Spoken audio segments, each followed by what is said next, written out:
ओम महालक्ष्मी नमो नमः। आज की वीडियो में आप वैभव लक्ष्मी व्रत की कथा सुनेंगे। यह व्रत शुक्रवार को किया जाता है और यह व्रत पूरे श्रद्धा और पवित्र भाव से करना चाहिए। व्रत शुरू करने से पहले 11 या 21 शुक्रवार व्रत रखने की मन्नत जरूर मांगनी चाहिए। मन्नत के शुक्रवार पूरे होने पर उद्यापन भी विधि अनुसार जरूर करना चाहिए। व्रत के दिन सुबह से लेकर पूरा दिन जय माँ लक्ष्मी का जाप करते रहना चाहिए। और यदि किसी शुक्रवार को आपको कहीं बाहर जाना पड़ जाए, किसी प्रवास या यात्रा पर जाना पड़ जाए, तो उस शुक्रवार को व्रत छोड़ दे और अगले शुक्रवार को फिर से व्रत रखे, क्योंकि यह व्रत अपने घर में ही करना चाहिए। व्रत पूरे होने पर कम से कम 7 या फिर अपने इच्छा अनुसार 11, 21, 51 जितने भी स्त्रियों को वैभव लक्ष्मी व्रत की पुस्तक भेंट में देनी चाहिए। वैभव लक्ष्मी व्रत की पूजा में श्री यंत्र का पूजन भी जरूर करना चाहिए। अब सुनिए वैभव लक्ष्मी व्रत की कथा। एक बड़ा शहर था। इस शहर में लाखों लोग रहते थे। पहले के जमाने के लोग साथ साथ रहते थे और एक दूसरे के काम भी आते थे। पर नए जमाने के लोगों का तो स्वरूप ही अलग है। सब अपने अपने काम में रत रहते हैं। किसी को किसी की कोई परवाह ही नहीं। घर के सदस्यों को भी एक दूसरे की कोई परवाह नहीं होती। भजन कीर्तन भक्ति भाव दया परोपकार जैसे संस्कार कम हो गए हैं। शहर में बुराइयां बढ़ गई हैं। शराब जुआ रेस व्यभिचार चोरी डकैती जैसे बहुत से गुनाह शहर में होते हैं। कहावत है कि हजारों निराशाओं में एक आशा की किरण छिपी होती है। और इसी तरह इतनी सारी बुराइयों के बावजूद शहर में कुछ अच्छे लोग भी रहते थे। ऐसे ही अच्छे लोगों में शीला और उनके पति की गृहस्थी मानी जाती थी। शीला बड़ी धार्मिक प्रवृत्ति की और संतोषी थी। उनके पति भी विवेक और सुशील थे।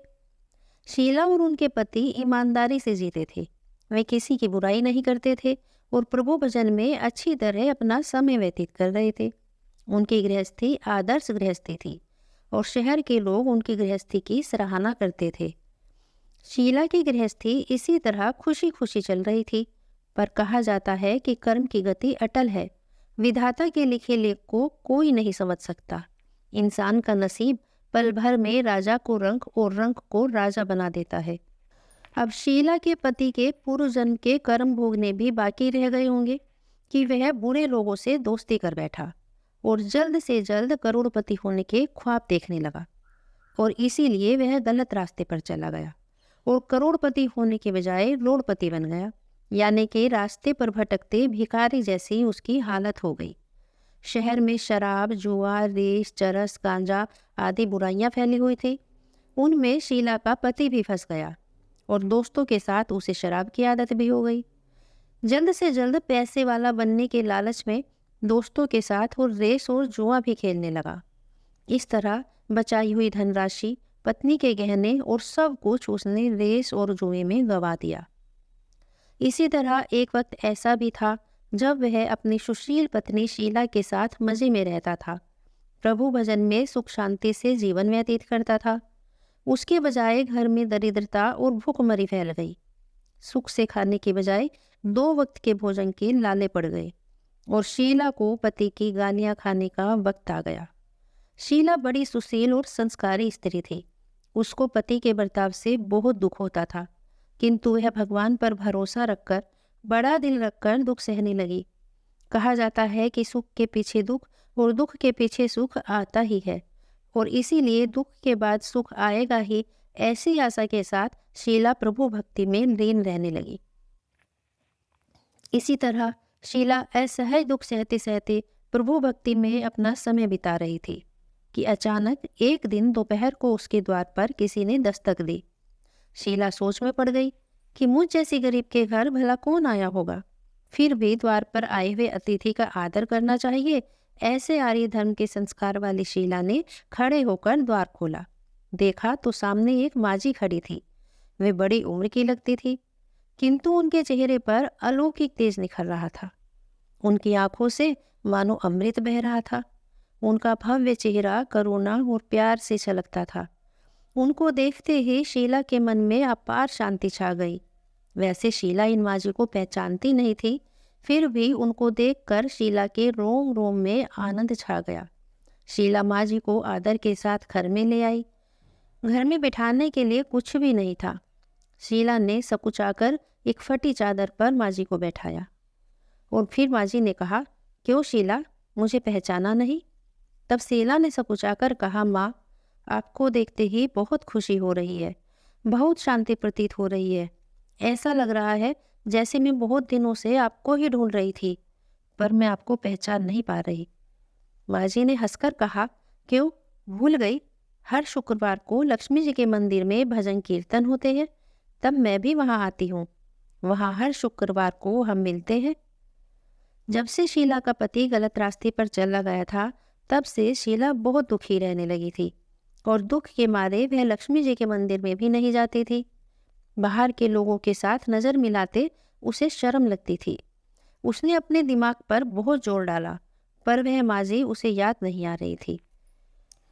तभी माँ जी ने कहा, तू लक्ष्मी जी के मंदिर में कितने मधुर भजन गाती थी, अब बहुत दिन से तू दिखाई नहीं देती, इसीलिए मुझे लगा कि कहीं तू बीमार तो नहीं हो गई, और यही सोचकर मैं तुझसे मिलने चली आई। माँ जी के इतने प्रेम भरे शब्दों से शीला का हृदय पिघल गया। उसकी आंखों में आंसू आ गए और माँ जी के सामने वह बिलख बिलख कर रोने लगी। यह देखकर माँ जी शीला के नजदीक सरकी और उसके सिसकती हुई पीठ पर प्यार भरा हाथ फेरकर सांत्वना देने लगी। माँ जी ने कहा, बेटी, सुख और दुख तो धूप और छांव जैसे होते हैं। सुख के पीछे दुख आता है तो दुख के पीछे सुख भी आता है। धैर्य रख बेटी, और तुझे क्या परेशानी है? अपने दुख की बात मुझे सुना, तेरा मन भी हल्का हो जाएगा और तेरे दुख का कोई उपाय भी मिल जाएगा। अब माँ जी की बात सुनकर शीला के मन को बड़ी शांति मिली। उसने माँ जी से कहा, माँ, मेरी गृहस्थी में भरपूर सुख और खुशियाँ थी। मेरे पति भी बहुत सुशील थे। भगवान की कृपा से पैसे की बात में भी हमें संतोष था। हम शांति से गृहस्थी चलाते ईश्वर भक्ति में अपना समय व्यतीत कर रहे थे। परंतु अचानक हमारा भाग्य हमसे रूठ गया। मेरे पति को बुरे लोगों से दोस्ती हो गई। बुरी संगति की वजह से वे शराब, जुआ, रेस, चरस, गांजा जैसी खराब आदतों के शिकार हो गए और उन्होंने सब कुछ गंवा दिया, और अब हम रास्ते के भिखारी जैसे बन गए। यह सुनकर माँ जी ने कहा, सुख के पीछे दुख और दुख के पीछे सुख तो आता ही रहता है। ऐसा भी कहा जाता है कि कर्म की गति न्यारी होती है। हर इंसान को अपने कर्म भुगतने ही पड़ते हैं, इसलिए तू चिंता मत कर। अब तू कर्म भुगत चुकी है और अब तेरे सुख के दिन अवश्य आएंगे। तू तो माँ लक्ष्मी जी की भक्त है। माँ लक्ष्मी तो प्रेम और करुणा के अवतार है। वे अपने भक्तों पर हमेशा ममता रखती है। इसलिए तू धैर्य धारण कर और माँ लक्ष्मी जी का व्रत कर, इससे सब कुछ ठीक हो जाएगा। माँ लक्ष्मी जी का व्रत करने की बात सुनकर शीला के चेहरे पर चमक आ गई। उसने पूछा, माँ, लक्ष्मी जी का व्रत कैसे किया जाता है? मुझे समझाइए, मैं यह व्रत अवश्य करूंगी। तब माँ जी ने कहा, बेटी, लक्ष्मी जी का व्रत बहुत सरल है। इसे व्रत लक्ष्मी व्रत या वैभव लक्ष्मी व्रत भी कहा जाता है। यह व्रत करने वाले की सब मनोकामनाएं पूर्ण होती हैं और वह सुख, संपत्ति और यश प्राप्त करता है। ऐसा कहकर माँ जी वैभव लक्ष्मी व्रत की विधि कहने लगी। बेटी, वैभव लक्ष्मी व्रत वैसे तो सीधा सादा व्रत है, किंतु कई लोग यह व्रत गलत तरीके से करते हैं और इसीलिए उन्हें उसका फल नहीं मिलता। कई लोग कहते हैं कि सोने के गहने की हल्दी कुमकुम से पूजा करो, बस व्रत हो गया, तभी उसका फल मिलता है। परंतु सिर्फ सोने के गहनों की पूजा करने से फल मिल जाता तो आज सभी लखपति बन गए होते। सच्ची बात तो यह है कि सोने के गहने की विधि पूर्वक पूजन करना चाहिए। व्रत के उद्यापन की विधि भी शास्त्रीय अनुसार होनी चाहिए, तभी यह वैभव लक्ष्मी व्रत पूर्ण फल देता है। यह व्रत शुक्रवार को करना चाहिए। सुबह स्नान करके स्वच्छ कपड़े पहनो। सारा दिन मन में जय माँ लक्ष्मी का रटन करते रहो। किसी की चुगली नहीं करनी चाहिए और शाम को पूर्व दिशा में मुंह करके आसन पर बैठ जाओ। सामने पाटा रखकर उसके ऊपर एक रुमाल रखो। रुमाल पर चावल का छोटा सा ढेर करो। उस ढेर पर पानी से भरा तांबे का कलश रखो। कलश पर एक छोटी सी कटोरी रखो। उस कटोरी में एक सोने का गहना रखो। सोने का ना हो तो चांदी का भी चलेगा। चांदी का ना हो तो नकद रुपया भी चलेगा। और बाद में घी का दीपक जलाकर धूप बत्ती जलाकर रखो। माँ लक्ष्मी जी के बहुत स्वरूप है। माँ लक्ष्मी जी को श्री यंत्र बहुत प्रिय है, इसलिए वैभव लक्ष्मी व्रत में विधि अनुसार पूजा करते समय सर्वप्रथम श्री यंत्र और लक्ष्मी जी के विविध स्वरूपों का सच्चे भाव से दर्शन करो। उसके बाद लक्ष्मी स्तवन का पाठ करो। लक्ष्मी स्तवन इस प्रकार है। या रक्तांबुज वासिनी विलासिनी चंडाशुं तेजस्विनी, या रक्तारुधिरंबरा हरि सखी, या श्री मनोल्लादिनी, या रत्नाकर मंथनात् प्रगटितां विष्णुस्यागेहिनी, सा मां पातु मनोरमा भगवती लक्ष्मीश्चे पद्मावती। उसके बाद कटोरी में रखे हुए गहने या रुपयों को हल्दी कुमकुम और चावल चढ़ाकर पूजन करो और लाल रंग का फूल चढ़ाओ। शाम को कोई मीठी चीज बनाकर उसका प्रसाद रखो। ना हो सके तो शक्कर या गुड़ भी चल सकता है। फिर आरती करके 11 बार सच्चे हृदय से जय माँ लक्ष्मी बोलो। बाद में 11 या 21 शुक्रवार यह व्रत करने का दृढ़ संकल्प माँ के सामने करो और आपकी जो मनोकामना हो वह पूरी करने को माँ लक्ष्मी जी से विनती करो। फिर महालक्ष्मी व्रत की कथा सुनो। फिर माँ का प्रसाद बांट दो और थोड़ा प्रसाद अपने लिए रखो। अगर आप में शक्ति हो तो सारा दिन उपवास रखो। सिर्फ प्रसाद खाकर शुक्रवार करो। ना सकते हो तो एक बार शाम को प्रसाद ग्रहण करते समय खाना खा लो। अगर थोड़ी शक्ति भी ना हो तो 2 बार भोजन कर सकते हैं। बाद में कटोरी में रखा गहना या रुपया ले लो। कलश का पानी तुलसी की क्यारी में डाल दो और चावल पक्षियों को डाल दो। इस तरह शास्त्रीय विधि अनुसार व्रत करने से उसका फल अवश्य मिलता है। इस व्रत के प्रभाव से सब प्रकार की विपत्ति दूर होकर आदमी माला माल हो जाता है। जिसे संतान न हो उसे संतान प्राप्ति होती है। सौभाग्यवती स्त्री का सौभाग्य अखंड रहता है और कुंवारी लड़के को मनभावन पति मिलता है। शीला यह सुनकर बहुत आनंदित हुई। फिर उसने पूछा, माँ जी, आपने वैभव लक्ष्मी व्रत की जो शास्त्रीय विधि बताई है मैं उसे अवश्य करूंगी, किंतु इसका उद्यापन किस तरह करना चाहिए, कृपा करके यह भी मुझे बताइए। तब माँ जी ने कहा, बेटे 11 या 21 जो मन्नत मानी हो उतने शुक्रवार यह वैभव लक्ष्मी व्रत पूरी श्रद्धा और भावना से करना चाहिए। व्रत के आखिरी शुक्रवार को जो शास्त्रीय विधि अनुसार उद्यापन विधि करनी है वह मैं तुझे बताती हूँ। आखिरी शुक्रवार को खीर या नैवेद्य रखो। पूजन विधि जैसे हर शुक्रवार को करते हैं वैसे ही करनी चाहिए। पूजन विधि के बाद श्रीफल फोड़ो और कम से कम 7 कुंवारी या सौभाग्यशाली स्त्रियों को कुमकुम का तिलक करके वैभव लक्ष्मी व्रत की एक पुस्तक उपहार में देनी चाहिए और सबको खीर का प्रसाद देना चाहिए। फिर धन लक्ष्मी स्वरूप वैभव लक्ष्मी स्वरूप माँ लक्ष्मी जी की छवि को प्रणाम करें। माँ लक्ष्मी जी का यह स्वरूप वैभव देने वाला है।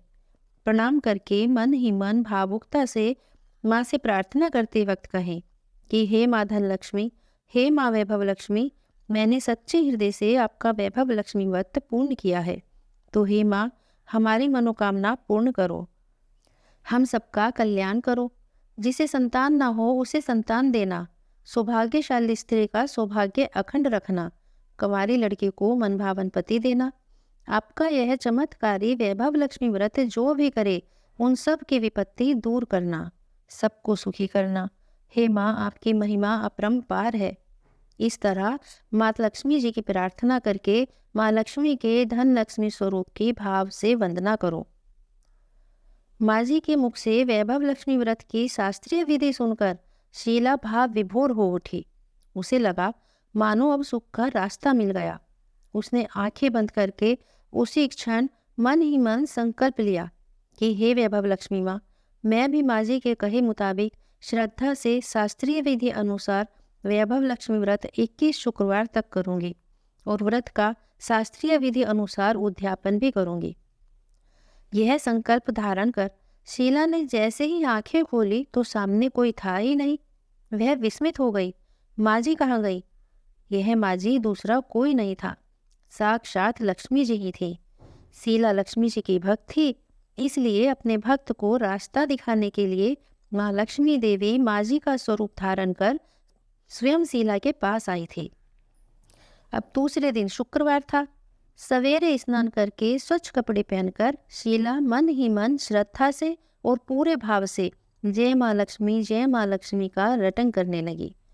मन ही मन पूरा दिन जय महालक्ष्मी का सुमिरन करती रही। सारा दिन किसी की चुगली नहीं की।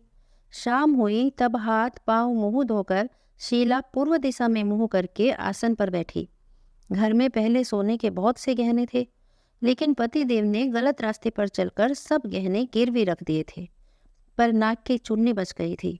नाक की चुन्नी निकालकर उसे धोकर शीला ने कटोरी में रख दिया। सामने पाटे पर रुमाल रखकर मुट्ठी भर चावल का ढेर किया। उस पर तांबे का कलश पानी भरकर रखा। उसके ऊपर चुन्नी वाली कटोरी रखी। फिर जैसे माँ जी ने कहा था ठीक वैसे ही शास्त्रीय विधि अनुसार वंदन, स्तवन, पूजन वगैरह किया। और घर में थोड़ी शक्कर थी, वही प्रसाद में रखकर वैभव लक्ष्मी व्रत किया। यह प्रसाद उसने पहले अपने पति को खिलाया। प्रसाद खाते ही उसके पति के स्वभाव में फर्क पड़ गया। उस दिन उसने शीला को मारा नहीं, सताया भी नहीं। शीला को उस दिन बहुत आनंद हुआ। उसके मन में माँ वैभव लक्ष्मी के लिए श्रद्धा और बढ़ गई। शीला ने पूर्ण श्रद्धा भक्ति भाव से 21 शुक्रवार तक वैभव लक्ष्मी व्रत किए। 21वें शुक्रवार को माँ जी के कहे मुताबिक उद्यापन विधि करके 7 स्त्रियों को वैभव लक्ष्मी व्रत की 7 पुस्तकें उपहार में दी। फिर माता जी के धनलक्ष्मी स्वरूप की छवि को वंदन करके भाव से मन ही मन प्रार्थना करने लगी कि हे माँ धनलक्ष्मी, मैंने आपका वैभव लक्ष्मी व्रत करने की जो मन्नत मानी थी वह व्रत आज पूर्ण किया है। हे माँ, मेरी हर विपत्ति दूर करो, हम सबका कल्याण करो। जिसे संतान न हो उसे संतान देना, सौभाग्यवती स्त्री का सौभाग्य अखंड रखना, कुंवारी लड़की को मनभावन पति देना। आपका यह चमत्कारी वैभव लक्ष्मी व्रत जो भी करे उन सब की विपत्ति दूर करना, सबको सुखी करना। हे माँ, आपकी महिमा अपार है। ऐसा बोलकर लक्ष्मी जी के धन लक्ष्मी स्वरूप की छवि को प्रणाम किया। इस तरह शास्त्रीय विधि पूर्वक शीला ने श्रद्धा से व्रत किए और तुरंत ही उसे फल मिला। उसका पति जो गलत रास्ते पर चला गया था वह अच्छा आदमी हो गया और कड़ी मेहनत करके व्यवसाय करने लगा। माँ लक्ष्मी के वैभव लक्ष्मी व्रत के प्रभाव से उसको ज़्यादा मुनाफा होने लगा। उसने तुरंत शीला के गिरवी रखे गहने छुड़ा लिए और घर में धन की बाढ़ से आ गई। घर में पहले जैसी सुख शांति छा गई। वैभव लक्ष्मी व्रत का प्रभाव देखकर मोहल्ले की दूसरी स्त्रियां भी शास्त्रीय विधि पूर्वक वैभव लक्ष्मी व्रत करने लगी। हे माँ धन लक्ष्मी, आप जैसे शीला पर प्रसन्न हुई उसी तरह आपका व्रत करने वाले सब पर प्रसन्न होना, सबको सुख शांति देना। जय धन लक्ष्मी माँ, जय वैभव लक्ष्मी माँ।